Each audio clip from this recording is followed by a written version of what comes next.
Okay, while the students are out, they're working on the stealth drill right now of Shinobijutsu.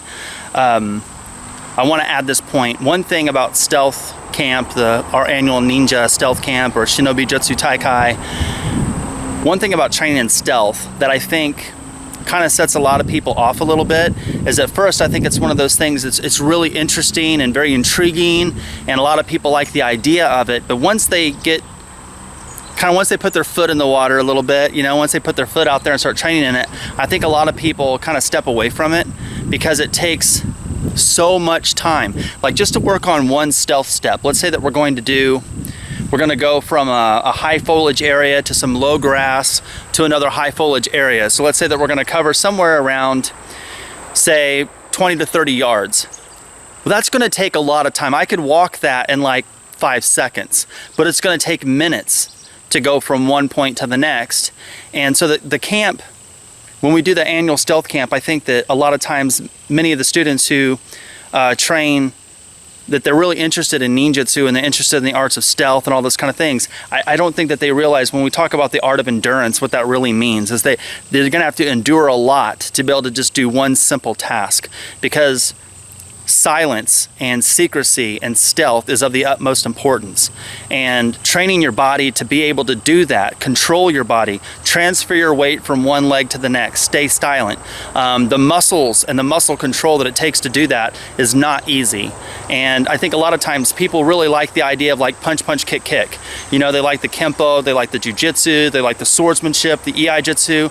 But then when it comes down to really focusing on, okay, now I want to be good with the Shinobijutsu type stuff, I think that it's really good. I think they're all interested, but I don't think that they realize how hard it is. And then we start doing it, they realize, shit, this is why most schools don't do it.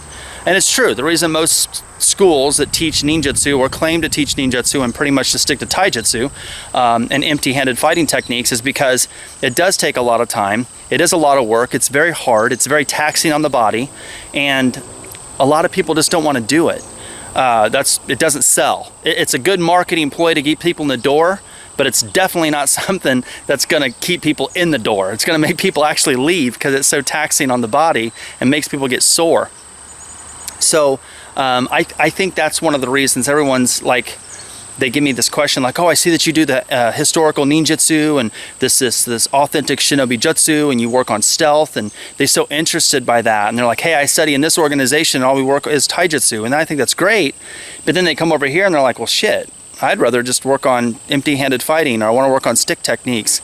And so yeah, I can understand how a lot of schools use it as a marketing ploy to get them in, but I can also understand that most people don't want to endure what it takes to be good at this particular skill. And for me, the art of ninjutsu is very precious and very sacred in my heart, and I'm never going to get away from it. So if anybody who is truly interested in the arts of stealth, then this organization will always stay true to that.